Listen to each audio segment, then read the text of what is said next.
Okay. Hi, Andrea. How are you? Yeah, good. Thank you. How are you? Thank you. Fine. I'm very well. Thanks, Andrea, for accepting my invitation to this interview. To begin with, I would like to share my screen in order to explain you the project and request your permission for sharing your knowledge about the social movements in England. Yeah. Okay, thank you. So first, I will show you this document. This is the informed consent. In this document is stated the title of the project, which is Broadening the Notion of Sustainability, a Story Map. Through this project, I would like to collect information from different social movements worldwide about the notion of sustainability. So I will collect information from indigenous communities in Canada, indigenous communities in Colombia, indigenous communities in Mongolia, indigenous communities in Zambia. I am trying to contact some people in Australia as well. And I would like to collect information about social movements in England. The idea of this project is to develop a story map in the software ArcGIS. And this story map pretend to show different ideas and notions about sustainability, because I consider the notion of sustainability is rooted in cultural settings. For that reason, it is important to show those different ideas and notions of sustainability. This project, I am developing this project in the frame of this course, Theory in Sociocultural Anthropology at Purdue University. This is a PhD course. And I would like to request your permission for sharing your knowledge and ideas about the social movements in England. I don't know if you agree. Yeah, of course I agree. Yeah, as Thank much as you. I can help you. So. Thank you very much. Okay. So now I will share the document with the interview protocol. Oh, no, this is not the document. Sorry. I will open the document. Okay.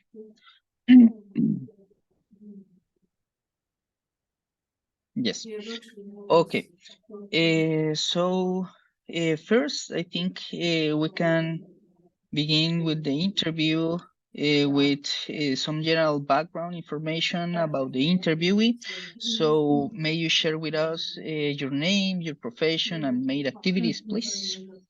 Yeah, of course. Well, my name is Andrea Pérez Porres, and I'm a third year PhD student at Sussex University. I'm doing a PhD in Science Technology Policy Studies at the Science Policy Research Unit, SPRU, short, at Sussex. And I have done a master's in environment development studies in LSE beforehand. So this is like my field of expertise. If I can't say so myself, I don't think I have expertise or anything, but it's like around sustainability, climate change, development studies, specifically now social movements as well.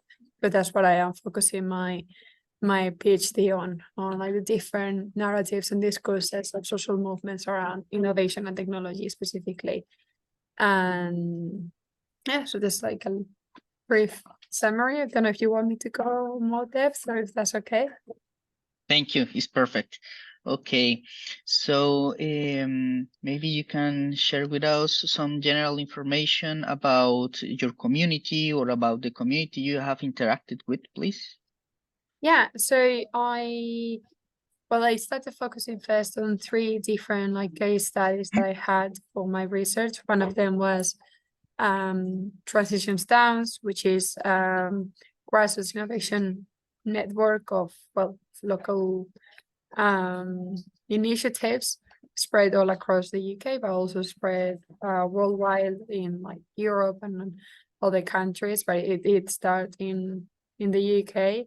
So that was why I was very interested in it. And then another one that that I was very interested on and I'm still researching is the degrowth movement, which is more of an academic activist social movement. It doesn't usually just it's just, you know, it's not just focused on in the UK, but it's mostly focused on the Western world, although some of the people that I have interviewed are coming from the global south, so it's not just dependent on the global north. And then the third movement that I was very interested on that I had to kind of like move away from because it just didn't really fit my my research proposal and like the ideas that I was looking for is one called, well, I don't know if you know, is it kind of came from Extinction Rebellion, and it was insulate Britain. So insulate is like the main idea was to make sure that houses were completely insulated to not just protect people from, you know, like housing conditions that were not okay or like, you know, up to standard, but it was also to like have a proper program like nationwide to ensure that there was better energy efficiency all across of the UK. It was very interesting, and I know a lot about it because I researched quite a bit during my first 2 years, but it has kind of paused for now. So there was not really that many things going on because there is a few other movements that have kind of like peaked since then. Like one of them is Stop Oil and Extinction Rebellion itself, because most of the people that participated on Insulate Britain are also participating in Stop Oil, and that's like in more demand now because there were some projects that were that are actually currently going on. So I think like Insulate Britain has like stopped. I don't know if it will ever picked up. And I think it was also very, I mean, I think that's also probably what you see. There's a lot of these social movements that kind of like have like very short lifespan, and it was one of them. But I mean, you could still find information on them online and everything. But yeah, those are mostly like the different communities that I engage with within Transitions Downs. Obviously, they collaborate with other smaller projects like to repurpose technologies or like to do like workshops with local civil society to teach them how to reduce waste, how to upcycle some of the products that they have. And so it's part of their whole approach, but it's not just on Jamestown. It's a few of the hubs that I looked into that were doing this like side projects as well. So those are more or less like the communities that I have like engaged with and as part of my research. Okay, very interesting. So, may we discuss or chat a little bit from Transition Stones experience? Yeah, of course. Specifically? Okay, thank you Yeah. very much. Okay, so I think we can move on the questions about sustainability and sustainability transitions. What does sustainability mean in Transitions Town communities movement? Well, I think it means a lot of different things, right? Is in Transition Towns, what they wanted was like a full change on the way that they're doing things, right? So the first thing was to like reduce the dependence on fossil fuels, right? So that's like that was what the main purpose was, and so it was to transition away from the dependence on these fossil fuels and these consumption systems that are not meeting the needs of local of these local communities. And so it's basically the idea is to reshape the world, or at least at the local level, right? But addressing these big challenges that we face as society, like very local.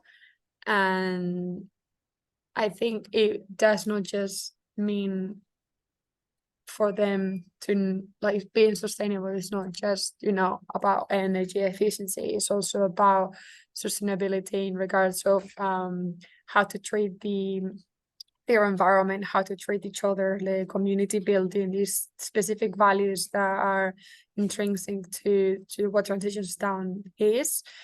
And so it's about supporting each other. It's about having the network, right, to achieve these things, but also I guess trying to implement like certain things like more circularity in their economies, and using the spaces that they have, for example, by cultivating things that they might need, and it's basically using the resources available in the community and sharing those with other networks. And I think that's also part of what sustainability means to them. Yeah, like Yeah. grandes rasgos. I don't know how to say Yeah. in Yeah. English, but yeah. Yeah. Okay. Yeah. So, in general terms, or in overall, I think sustainability means energy transitions toward more sustainable energy, community engagement, community networks, and circular economy, sharing economy as well. All those Yeah, ideas. Yeah. yeah, yeah. And I think that also Transitions Sound is very much about also the empowerment of Mhm. the people, right? It's about local democracy. And I think that's beyond like sustainability in a way, but I think it's also the only way that sustainability can really be achieved is through democratic processes and giving the power back to these communities, right, to make the decisions of the things that impact their lives. And so I think that's why sustainability is not just about energy for them, because they also have so many different projects about democracy, about reducing consumption, but also supporting local businesses that are like sustainable, but like that are giving back to the community, right? So I think those are the main ideas that I have seen. Okay, very interesting.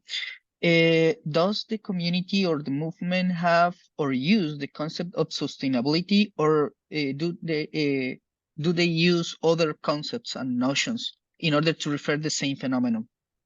Um, yeah, I think they do use sustainability quite a lot. They use other concepts as well in terms of like what they call as like reimagining the world, or um circularity, but they're basically focused on sustainability very directly of through this like renewable projects and food systems, and like creating these like kind of like green spaces, and through also building the community, and like also focusing on, for example, care, well-being, and giving, how do I say this, making sure people develop certain skills that might help them achieve these things as well. So I've seen that there is like this very clear focus on like this is for towards sustainability, towards like a full system change. It's not just about trying to make things a bit more green in the current system. I think it's about changing the whole way that we see our surroundings, and the way that we interact with each other, and with the way that we do economics, and the way that we see social justice and equity. So I think these are like the things that I have seen more on them. And I mean, they have like a full, right, I mean, it depends on the hub in Mhm. specifically, but they do also have like very set what they call transition principles, where sustainability is very, very, very clearly emphasized, and it's understood by like this way. Okay. Yeah, I remember I visited some transition towns project in the Netherlands. Yeah, it's very interesting, and they refer in a very good way the concept of sustainability. Yeah. Okay. Yeah, thank you. Now I think we can work on these two questions. Currently, it is common to hear that we are facing different civilizational crises, economic crisis, political crisis, and so on. And for that reason, it is necessary to transform the social tissues in order to achieve sustainability. And this is transitions towards sustainability, indeed. Of course, I think this happens in the transition towns movement. But the question is how the towns movements are reimagining the social tissues in order to achieve sustainability, and what kind of grassroots innovations they are implementing in order to achieve sustainability. Okay, so I think the way that they are reimagining is by a shift in the values that people have. I think that's like the key thing. I think that impacts everything that we do and the way that we see the world, with the having specific values and principles. So it's the way that we give meaning to things that have been not, but slightly ignored by the current system, in terms of like, focusing on care, focusing on human well-being, but also, social well-being, like having a community that is supporting each other. And through this way is the only way that we could reimagine the way that society could look like.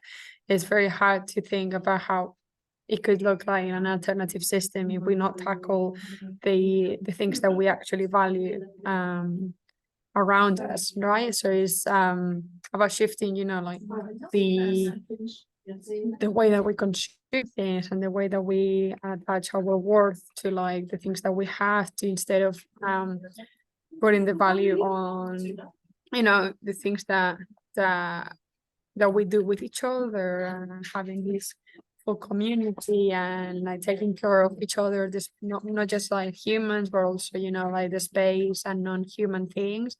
And I think that's what I have seen, like that's like the key thing of how they are reimagining things, because they're currently reimagining the way that they even think and around their own values, right? And specifically, you said about like the type of innovations, right, that they do. And I think in particular, I guess it's social innovations, and how they work with each other, and the spaces that they provide, for example, to allow people to bring things that they have around the house that might not be working, to teach them how to have the skills to fix them, right? Because we have like, program obsolescence that doesn't allow us to have the required knowledge to fix certain things. Like, I don't know, I remember I went to one of their workshops where they have like these experts coming in, trying to fix electronics that we have around the house that we usually, the moment that they break, we throw away. And instead of, sometimes they won't be able to be fixed, but if they can teach the local people that have the interest how to fix them, how to acquire this knowledge, how we can repurpose even things like batteries that seem that are completely obsolete, that might not be obsolete, it's just the way that it's designed. So this is kind of giving a second chance in life to products that otherwise would have been bought. And I think in that way is kind of boosting this idea of circularity we mentioned before, right? And then another thing, for example, is to, through more energy projects, right? One of the hubs that it kind of closed, but it was teaching. It closed because of COVID. It ended a lot of different things, right? The pandemic, but they had recurring workshops where they will teach people how to build solar panels. Mm. And there's obviously there is a lot of information online, but it's all very widespread. It's very confusing, and people, even if there is the knowledge and apparently the innovation has already been done, there is no one really teaching, civil society how to do these things on their own and how to empower themselves as well through doing this, right? Reclaiming not just their that they're going to spend less money through um the electricity because they will have the solar panel. It's also about taking care of the environment, but and also of gaining new skills. That is also very empowering to society. And the moment that you gain a new skill, it allows you to even think of things that you might not have thought about, right? So I've Okay. seen these type of projects are very much focused on the local communities, right? And also through democratic processes when there is a clear demand of these things is kind of when it allows people to participate more, and there is a clear demand that people actually want to do things themselves. And these transitions towns workshops and hubs that they allows the local communities to participate as well. So I don't know if that answers. I can try to think about more examples, but those are the first things that have popped into my head. Yeah, very, very relevant, very interesting. Now we can speak about the achievements and challenges. In your Mhm. opinion, what are the main achievements and what are the main challenges these proposals are facing?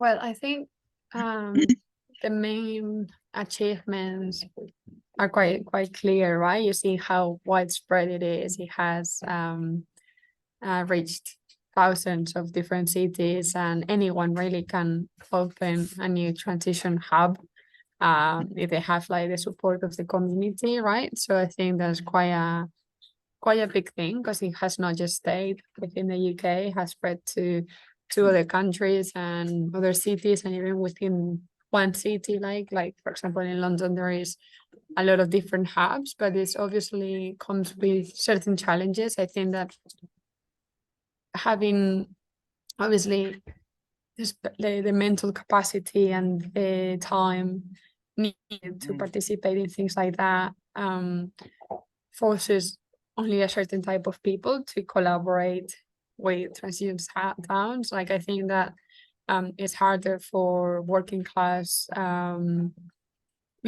everyday people to find, even to have the knowledge that these things exist.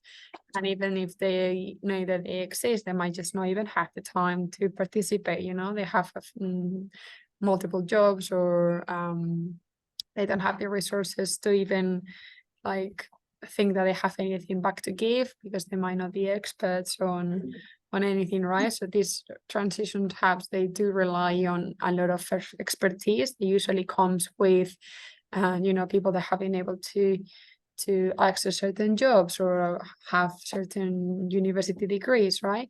And so I think that's the main challenge to allow people that don't usually know about these things to participate Yeah. here. And because I think there's other people that will probably benefit the most out of it. And it's also a bit of luck as well, right? Is um when I see how London, right, some of the hubs are widespread in London, it's usually the more affluent neighborhoods that have the space to have a community garden, and they have like the support of the local council to open these spaces, and they also people that might have the time to put effort into building something like this. And I see it as a major challenge as well, because we want to include as many people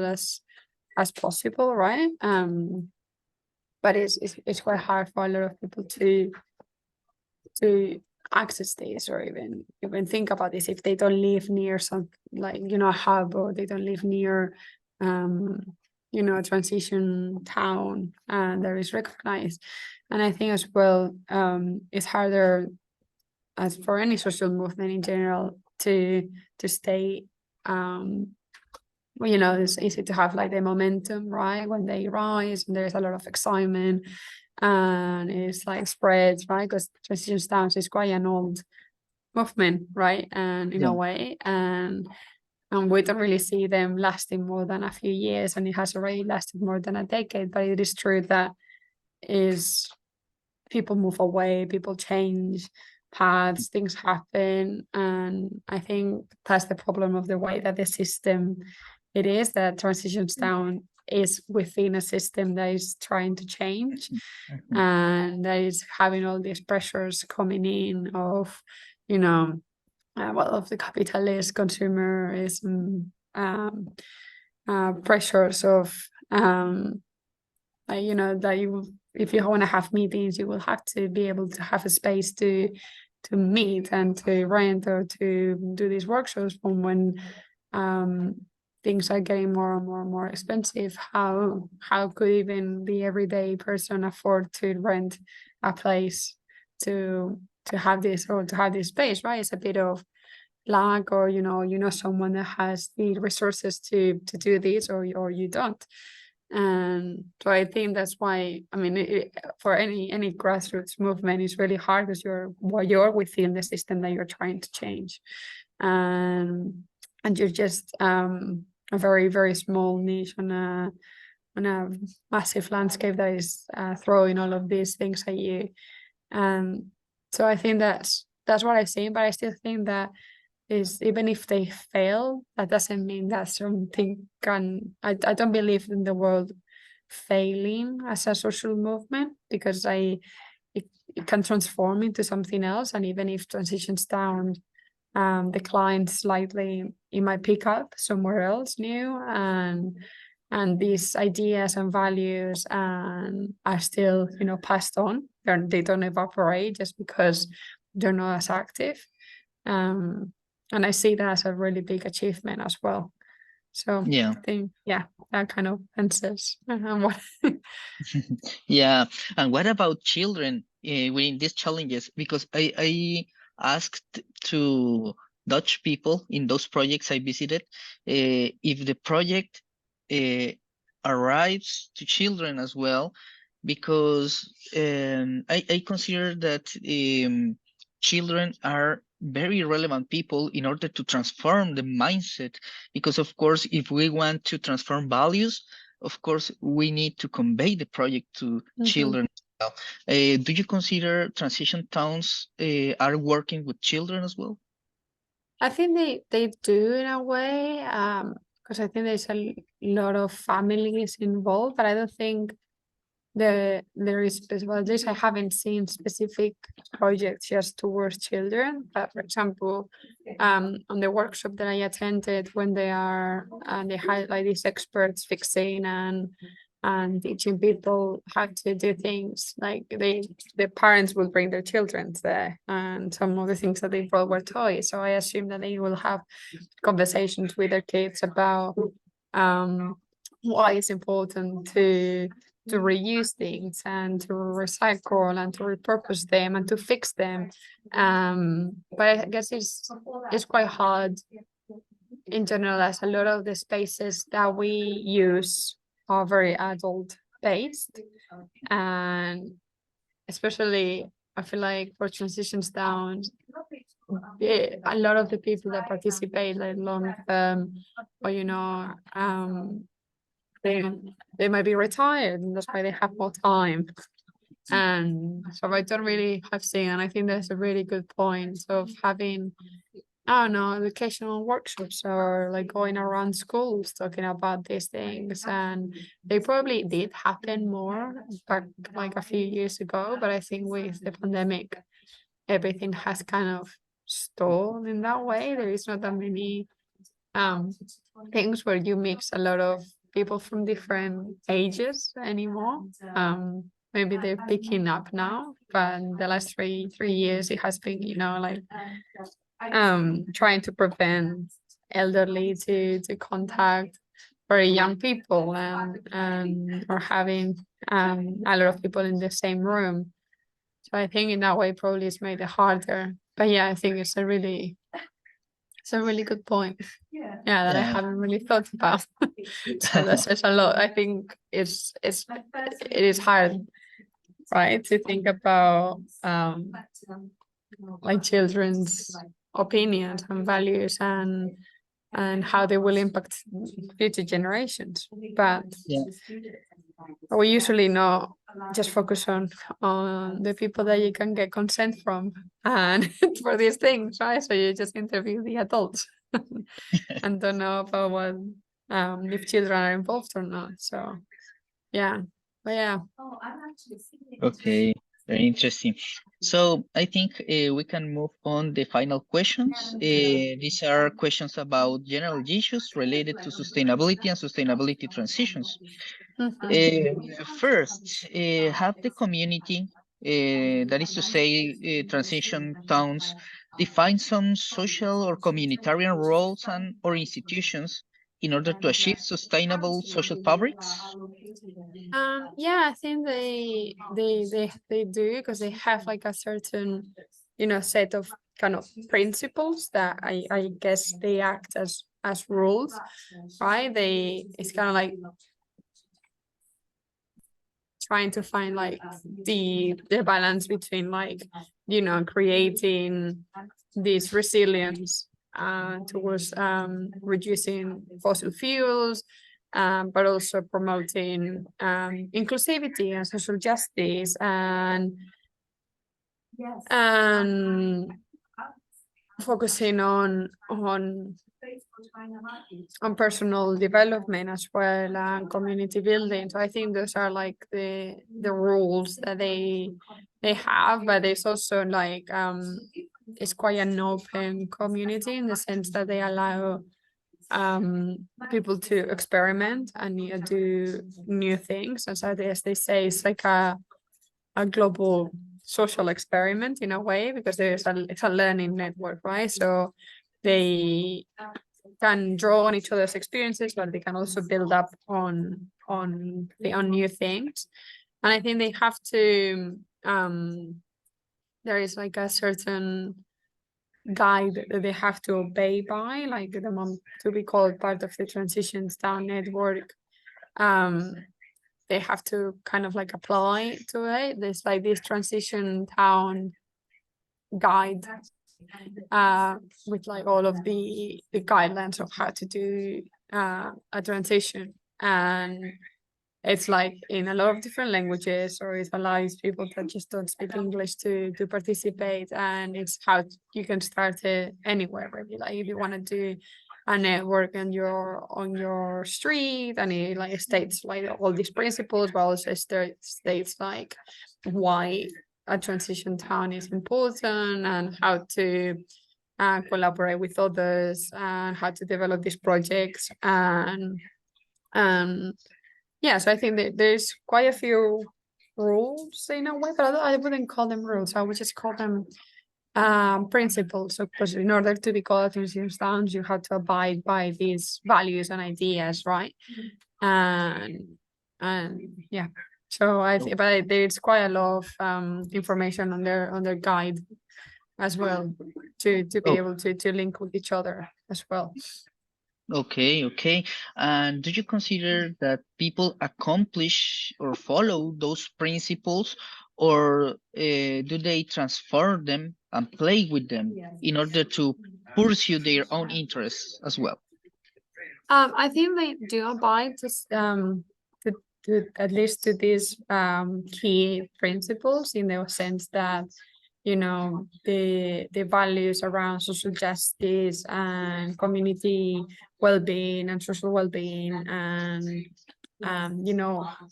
the main goal is to bring about social change and to reimagine the way that we do things, but within those principles, I think there is quite a lot of liberty to play around and how that could look like, depending on the neighborhood, on the street, or the area of the city, town, whatever this transition hub or town is established in.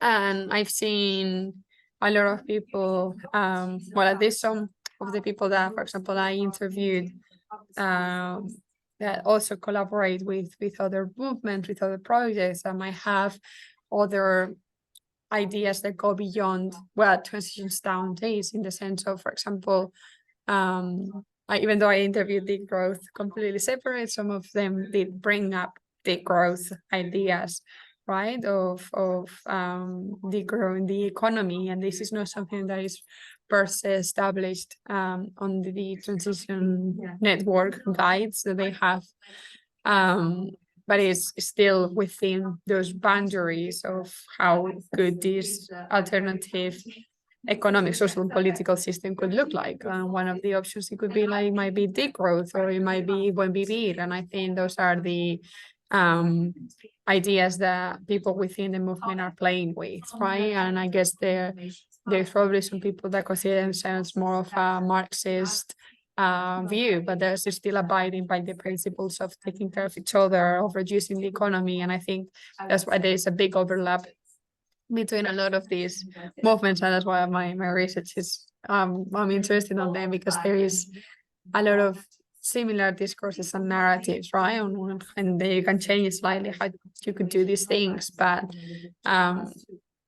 even within transition towns, there is a variety of opinions and ideas and values. So I think they do allow for that to happen, and I think it's quite enriching, right? Because what we want is to build up a big network of people collaborating with each other, not just staying within very narrow rules or principles. And it was quite clear from the workshops that they do have a very big network, and that they collaborate, and this allows for a bigger transformation, and also to maybe access resources that you might have no access before, right? If you are able to, for example, contact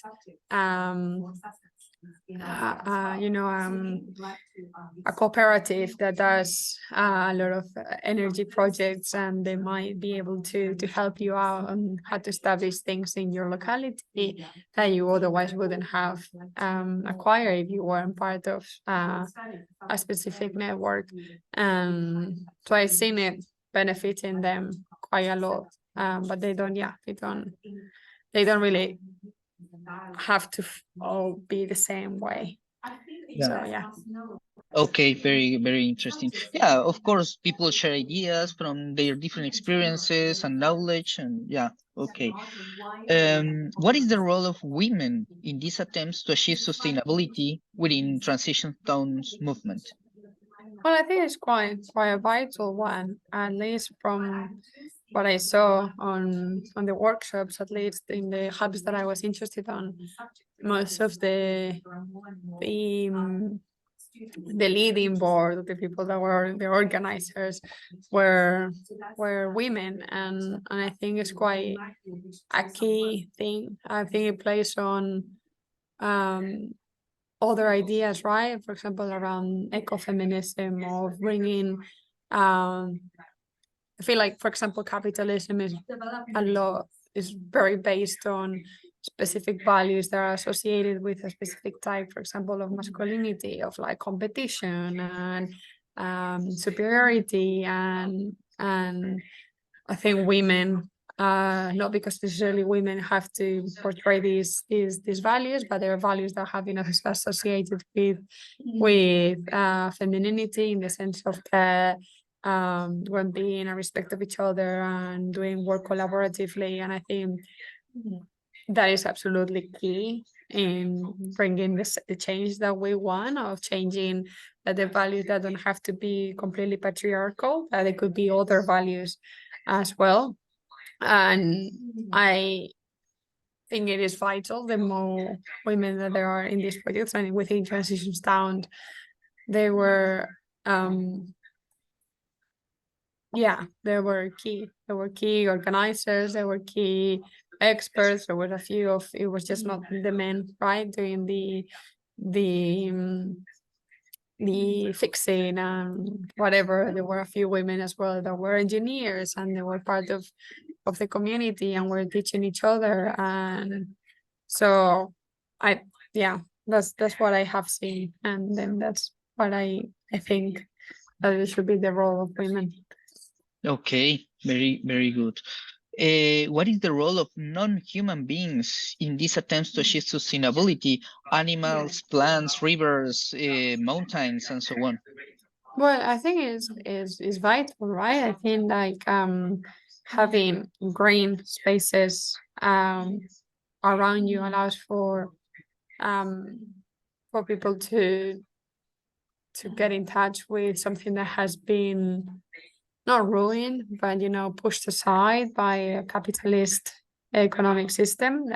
We have pushed away and made it like the center of the city, all of these buildings, and there's not really that many nature to be in touch with. And I think and Tajikistan, for example, through projects that they do around agriculture, but also keeping the green spaces that they have and protecting them, are putting back the emphasis on the non-human beings around them. They're part of the community as well. It makes it's not just something a resource for people to use. Is part of who they are and who we are as a whole, right? It's not just something that you can use, to a park that you can use to take your kids. Is part of your being, of having contact with nature, and not just you know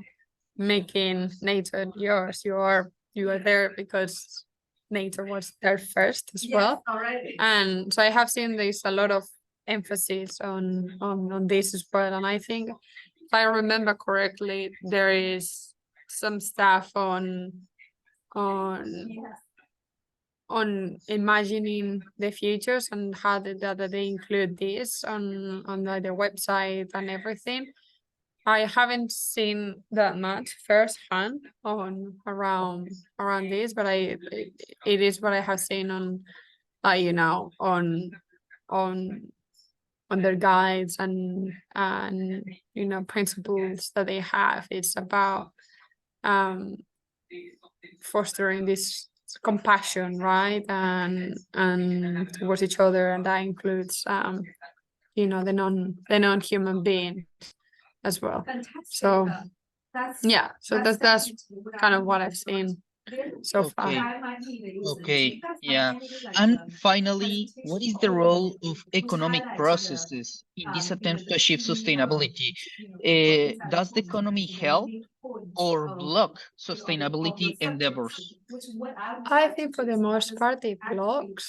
I think that the system that a lot of these initiatives have to exist on makes it really hard for them to exist.